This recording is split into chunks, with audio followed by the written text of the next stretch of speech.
Hi, എല്ലാവർക്കും നമസ്കാരം. ഇന്ന് ഞാനൊരു ഏലത്തിൻ്റെ കൃഷിയുടെ കാര്യമാണ് പറയുന്നത് കേട്ടോ. ഇതൊരു തീരെ മെയിൻ്റെനൻസ് ഒക്കെ കുറഞ്ഞു പോയിട്ടുള്ളൊരു തോട്ടമാണ്. മെയിൻ്റെനൻസ് കുറഞ്ഞതിൻ്റെ ഭാഗമായിട്ടാണ് ഇതിൻ്റെ അകത്ത് കൂട്ടമായിട്ടിരുന്ന ചെടി ചിലതൊക്കെ നശിച്ചു പോയിട്ട് ചില ചെടികൾ മാത്രമാണ് നിൽക്കുന്നത്. അപ്പോൾ ഈ സെൻട്രൽ ഭാഗത്തെല്ലാം ഒരുപാട് ഏലച്ചെടികളുണ്ടായിരുന്നതാണ്.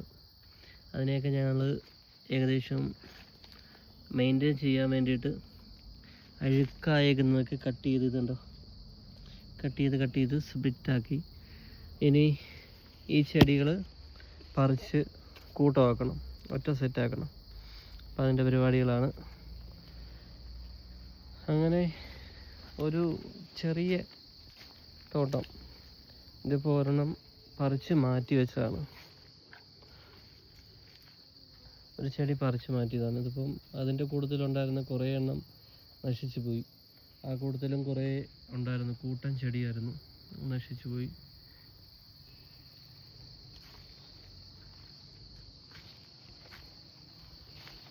ഇതെല്ലാം വലിയ മെച്യൂറായിട്ടുള്ള ചെടികളായിരുന്നു. അതിൽ മെയിൻ്റെനൻസ് കുറഞ്ഞു പോയതിൻ്റെ ഭാഗമായിട്ട് സ്പ്ലിറ്റായി പോയതാണ്. ഇതിൻ്റെ അകത്ത് കുറേ എണ്ണം സ്പ്ലിറ്റായി പോയി. അപ്പോൾ എനിക്ക് ഏലത്തിൻ്റെ ഇത് പുതിയൊരു ചരം എന്നാണ് ഇതിനെ അറിയപ്പെടുന്നത്. ഇതിലാണ് ഏലക്ക ഉണ്ടാകുന്നത്. ഇതിൽ നിന്ന് സ്പ്ലിറ്റായി വരുന്ന ചരമാണ്. ഇപ്പോൾ ഒരുമാതിരിപ്പെട്ട ഏലത്തിനെല്ലാം ചെറിയ തരം അസുഖങ്ങളുണ്ട്. അങ്ങനത്തെ ഒരു അസുഖമാണിത്. ഇതങ്ങനെ വരുന്നൊരു അസുഖമാണ്. അപ്പോൾ ഇതാണ് ഏലത്തിൻ്റെ പൂവ് കേട്ടോ. ഇതിൽ നമുക്ക് കാണാൻ പറ്റും ഇതൊരെണ്ണം അങ്ങനെയാണ് ഏലക്ക അതിൽ നിന്നാണ് പറിച്ചെടുക്കുന്നത്. ഇതൊരു തീരെ മെയിൻ്റെനൻസ് ഇല്ലാത്തതിൻ്റെ ഭാഗമായതുകൊണ്ടാണ് ഇതിൽ 3-4 ചിമ്പേ ഉള്ളൂ. ഇതെല്ലാം നമുക്ക് സ്പ്ലിറ്റ് ചെയ്തിട്ട് ഒരൊറ്റ ചെടിയാക്കണം. വേണ്ട, ഇതൊരു വെറൈറ്റി ആയിട്ടുള്ളൊരു ഏലച്ചെടിയാണ്. ഇതിൻ്റെ ചരം ഇങ്ങനെ വളഞ്ഞ് നേരെ ഇങ്ങനെ പടർന്നു പോകുന്ന സൈഡാണ്. ഇതൊരു പേരുണ്ട്, പാലക്കൊടിയൻ, അങ്ങനെയാണ് ഇതിൻ്റെ പേര് അറിയപ്പെടുന്നത്. പാലക്കൊടിയനാണിത്.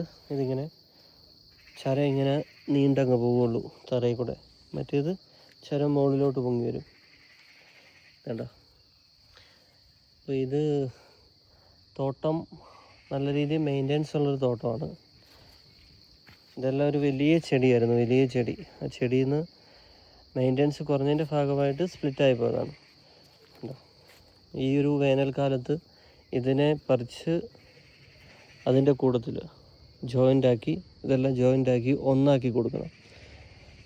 സ്പ്ലിറ്റായി കിടക്കുന്നതെല്ലാം ഒന്നാക്കി കൊടുത്ത് ഒരു 2 വർഷമല്ല, ഒരു 6 മാസത്തിനുള്ളിൽ ഒരു നല്ലൊരു ഒത്ത ചെടിയായി മാറും, ഒരു തോട്ടമായി മാറും. ഇത് ഞാൻ പറയാൻ കാരണം ഇത് കണ്ടോ, ഇതിപ്പോൾ അഴുകിപ്പോയേക്കുന്നൊരു കിഴങ്ങായിരുന്നു ഇതിൻ്റെ അടിഭാഗത്ത്. ഇത് നമ്മൾ കട്ട് ചെയ്തു. ഇനി ഇതിൽ നിന്ന് ഇത് കട്ട് ചെയ്ത് കളയാന്ന് വെച്ചാൽ ചെറിയ തൂമ്പാക്കി അളച്ച് മാറ്റി കട്ട് ചെയ്ത് ഇതിൻ്റെ ഫംഗസും മറ്റു കാര്യങ്ങളൊക്കെ ഇതിലേക്ക് വരാതിരിക്കാൻ വേണ്ടിയിട്ട് ചെയ്യണം. അപ്പോൾ കഴിഞ്ഞ വർഷം ഇതിൻ്റെ അകത്തുനിന്ന് എടുത്തേക്കുന്ന ഏലക്കാടെ ഒരു കണക്കാണിത്. 1, 2, 3, 4, 5, 6 അങ്ങനെ ഇതിനിങ്ങനെ നീണ്ടുകൊണ്ടിരിക്കും. ഒരു വർഷത്തിൽ ഇതിങ്ങനെ നീണ്ടു വരും. അങ്ങനെ നീണ്ടു വരുന്നതനുസരിച്ച് താഴത്തേന്ന് പറിച്ച് ഏറ്റവും ടോപ്പിലെത്തുമ്പോൾ ഒരു 60 കാ വരെ വരും. ഇതിൽ നിന്ന് 60 എണ്ണം. അപ്പോൾ നമ്മൾ ഈ കാണുന്ന ഇതെല്ലാം ഇങ്ങനെ ഓരോന്ന് വരുന്നതാണ്. ഏറ്റവും വലിയൊരു ബിസിനസ് എന്ന് പറയാം. കൃഷിയിലെ ഏറ്റവും വലിയ പ്രോഫിറ്റ് ഉള്ളൊരു ഏലം ആണ്. ഏറ്റവും പ്രോഫിറ്റ് ഉള്ളത് കൃഷികൾ ചെയ്യുന്നതിൽ നമ്മൾ മെനക്കെടുന്ന സമയവും അതുപോലെ തന്നെ നമുക്ക് അതിൻ്റേതായ പ്രോഫിറ്റും റിട്ടേൺ കിട്ടുന്ന ഒരു ബിസിനസ്. കൃഷി ഒരു ബിസിനസ്സായിട്ട് കണ്ടു കഴിഞ്ഞാൽ തന്നെ ഏറ്റവും നല്ല പ്രോഫിറ്റ് കിട്ടുന്നത് ഏലത്തോട്ടത്തിൽ നിന്നാണ്. വേറെ ഒന്നിലും കിട്ടില്ല ഇത്രയും പ്രോഫിറ്റ്. കണ്ടോ? ഇതിങ്ങനെ സ്പ്ലിറ്റായി നിൽക്കുന്നതാണ്. ഒരു 6 മന്തിനപ്പോൾ ഇത് എല്ലാം ഒരുമിച്ചിട്ട് നല്ല പക്ക ഒരു തോട്ടമായിട്ടൊരു വീഡിയോ ഞാൻ ഇടുന്നതായിരിക്കും. ഞാൻ മുമ്പേ പറഞ്ഞ പാലക്കൊടി എന്ന് പറയുന്ന ചെടി ഇതാണ്. ഇതിങ്ങനെ സ്പ്ലിറ്റായി വളർന്ന് നല്ല രീതിയിൽ അങ്ങോട്ട് സ്പ്രെഡ് ആയിക്കൊണ്ടിരിക്കും. മറ്റേത് ഇത് നമ്മുടെ ഭാഗ്യമുണ്ട്.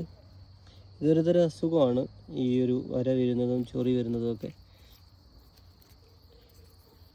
അതെല്ലാത്തിലും ഉണ്ട്. ഇതെല്ലാം മരുന്നും മറ്റു കാര്യങ്ങളൊക്കെ മെയിൻ്റെനൻസ് വളരെ പക്കായിട്ട് പോയിട്ടുണ്ടെങ്കിൽ മാത്രമേ ഏലത്തിന് പ്യുവറായിട്ടൊരു റിസൾട്ട് കിട്ടുള്ളൂ. നമ്മൾ ഈ അടുത്തെടുത്തിട്ട് മെയിൻറ്റെയിൻ ചെയ്യുന്ന ഒരു തോട്ടമാണ് കേട്ടോ. ഇപ്പോൾ 6 മന്ത് കഴിയുമ്പോഴത്തേക്ക് ഈ തോട്ടത്തിൻ്റെ ഒരു ഏകദേശം ഒരു ധാരണ എന്താണെന്നും അതിൻ്റെ കറക്റ്റ് ഒരു ഐഡിയ കാണിച്ചു തരാം. ഇതാണ് ആ പറഞ്ഞ ചെടി, പാലക്കൊടിയൻ.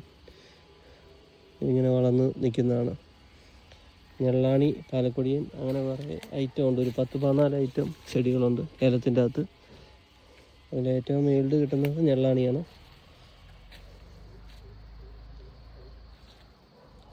ഇങ്ങനെ കൃഷി സംബന്ധമായിട്ടുള്ള വീഡിയോസ് ഇഷ്ടപ്പെടുന്നവരുണ്ടെങ്കിൽ ലൈക്ക് ചെയ്യുക, സപ്പോർട്ട് ചെയ്യുക. മാക്സിമം കൃഷിയെ സംബന്ധിച്ചിടത്തോളം ഉള്ള മെസ്സേജുകളും കാര്യങ്ങളും നിങ്ങൾക്ക് ഷെയർ ചെയ്ത് തരുന്നതായിരിക്കും. ഇതാണ് ഇതിൻ്റെ അകത്തൊരു ഏലക്ക. കണ്ട, ഇതിനൊക്കെ ഒരു തരം ഫംഗസ് അസുഖം ബാധിച്ചിട്ടുണ്ട്. അതാണ് കറക്റ്റ് സമയത്ത് ഇതിൻ്റെ ഈ തൊപ്പി പോലത്തെ വരുന്ന ഈ കവറിങ് ഇതിൽ നിന്ന് പറഞ്ഞു പോകണം. ഇത് പറഞ്ഞു പോവാതെ ഇതിൻ്റെ വളർച്ച മുരടിച്ച് വരുന്നൊരു തരം അസുഖമാണിത്. അതിനുള്ള മരുന്ന് നമ്മൾ ചെയ്താൽ മാത്രമേ അത് മാറിപ്പോവുള്ളൂ. പിന്നെ ഏലത്തിന് വരുന്ന വേറൊരു മെയിനായിട്ടുള്ളൊരു അസുഖം ഒരുതരം ഫംഗസാണ്. ഇതൊക്കെ ഫംഗസാണ്. ഇത് കണ്ടോ, ഈ ഫംഗസുകളെല്ലാം ഇതിൽ നിന്ന് ഇതാക്കണം. പിന്നെ ഇത് മെയിൻറ്റെയിൻ ചെയ്ത് കൊടുക്കണം. നല്ല രീതിയിൽ പ്രോപ്പർ മെയിൻ്റെനൻസ് ആയിരിക്കണം ഏലം കൃഷി ചെയ്യുന്നവർ ചെയ്യേണ്ടത്. കണ്ടോ, ഇതൊരു തരം തണ്ടുതറപ്പ് എന്ന് പറയുന്ന ഒരു അസുഖമാണ്. ഇത് ഒരു പ്രാണിയാണ്, ഇതിനെ തുറന്നു പോകും. ഇതിനെല്ലാം ഒഴിവാക്കണമെങ്കിൽ നമുക്ക് കറക്റ്റായിട്ടുള്ള മരുന്ന്, പ്രോപ്പറായിട്ട് ഇതിന് വേണ്ട മരുന്നുകൾ ചെയ്താൽ മാത്രമേ ഇത് ഒഴിവാക്കുള്ളൂ. കണ്ടോ. അപ്പോൾ കൃഷി സംബന്ധമായിട്ടുള്ള വീഡിയോസ് ഇഷ്ടപ്പെടുന്നവരുണ്ടെങ്കിൽ ലൈക്ക് ചെയ്യുക, കമൻറ്റ് ചെയ്യുക, ഷെയർ ചെയ്യുക. മാക്സിമം നമ്മുടെ കൃഷി സംബന്ധമായിട്ടുള്ള വ്ളോഗുകൾ ഉണ്ടാവുന്നതായിരിക്കും. കൊടിയാണ്, കൊടി. Okay, thank you.